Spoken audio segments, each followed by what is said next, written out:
Daghang mga pastor karon nga grabe na struggle gyud sa ginatawag na pagtuo lamang kay Ginoong Hesus ikaw maluwas. Ang giingon sa Buhat kapitulo 16 bersikulo 31 nga ang kaluwasan nga ang kaluwasan maangkon pinaagi diha sa pagtuo kang Ginoong Hesukristo. Apan problema daghang mga pastor nga nanglibog ana nga ang ilang pagtudlo nga ang kaluwasan pagtuo inubanan og maayong buhat, pagtuo inubanan o pagtuman sa pulo ka sugo, pagtuo inubanan sa pagsimba. Igsuon dili na sakto. Ang gitudlo sa pulong sa Ginoo ang tawo makaangkon og kaluwasan pinaagi ra gyud sa pagtuo diha kang Ginoong Hesukristo. Nganuman, tungod kay ang Mateo 1:21 mao ni ang giingon sa pulong sa Ginoo. Mateo 1:21. And she shall bring forth a son, and thou shalt call his name Jesus, for he shall save his people from their sins. Nga pagatawgas siya Jesus, ang iyang ngalan Jesus, kay luwason niya ang iyang katawhan. So meaning, ang pangalang Jesus igsuon, ang meaning ana is manluluwas. Di nimo pwede dugangan og binuhatan ang pangalang Jesus. Kay dugangan man nimo o dili ang pangalang Jesus manluluwas gihapon.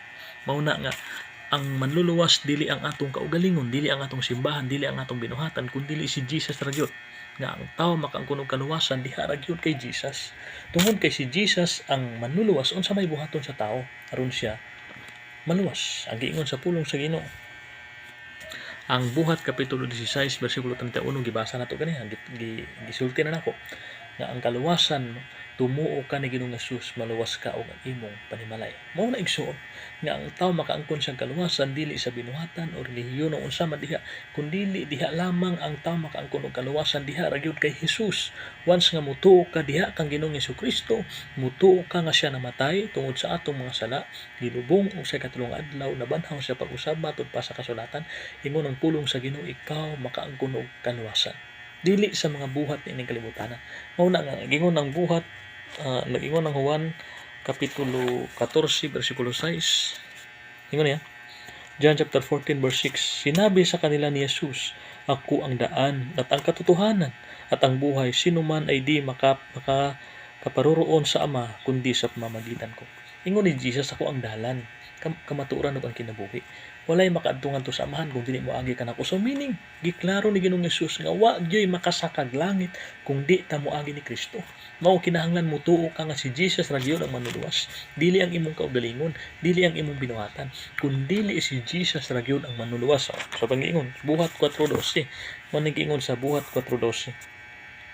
At sa kanino mang iba ay walang kaligtasan sapagkat walang ibang pangalan sa silong ng langit na ibinigay sa mga tao na sukat nating ikaliligtas. Wala na ilaing gihatag sa silong sa langit, igsuon, na ang tama kang kuno kaluwasan, kundi diha lamang sa pangalang Jesus. Ayaw pagduwa-duwa, ayaw pag-struggle. Ayaw dugangi ang pagtuo diha kang Ginoong Hesus, ayaw dugangi binuhatan. Imbis nga maluwas na ka na, di na kanoon maluwas. Kaya nga naman, di naman si Kristo ang imong manluluwas. Imo namang binuhatan. Si Jesus ra ang manluluwas. Busa, kung gusto ka makaangkon og kaluwasan, simple lang. Nagikan sa imong kasing-kasing mo kini ang giingon sa Roma kapitulo 10 bersikulo 9. Ang giingon sa Roma kapitulo 10 bersikulo 9 mao kini ang giingon ni Apostol Pablo ngadto sa mga tawo nga wa pa nakaangkon og kaluwasan. Ayun niya. Sapagkat kung ipahayag mo sa iyong bibig si Jesus na Panginoon at sasampalataya ka sa iyong puso na binuhay siyang maguli ng Diyos sa mga patay, ay maliligtas ka. Simple lang. Isulti sa imong baba nga ang Ginoong Hesus siya ang Ginoo. Ug sa kinasing-kasing mituo ka na siya gibanhaw sa Dios gikan sa mga patay. Sa dali nga istorya mituo ka na siya namatay tungod sa imong mga sala, sa akong mga sala, gilubong og sa katulong adlaw nabanhaw sa pag-usab ingon sa pulong sa Ginoo.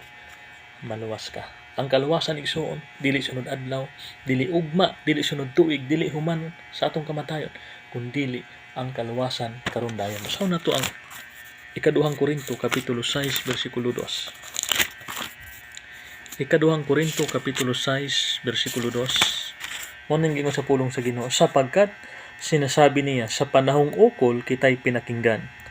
Sa araw ng pagliligtas kitay sinaklolohan. Narito ngayon ang panahong ukol, narito ngayon ang araw ng kaligtasan. Ang adlaw sa kaluwasan igsuon dili ugma, dili sunod tuig, dili human ka mamatay, kundi karon dayon.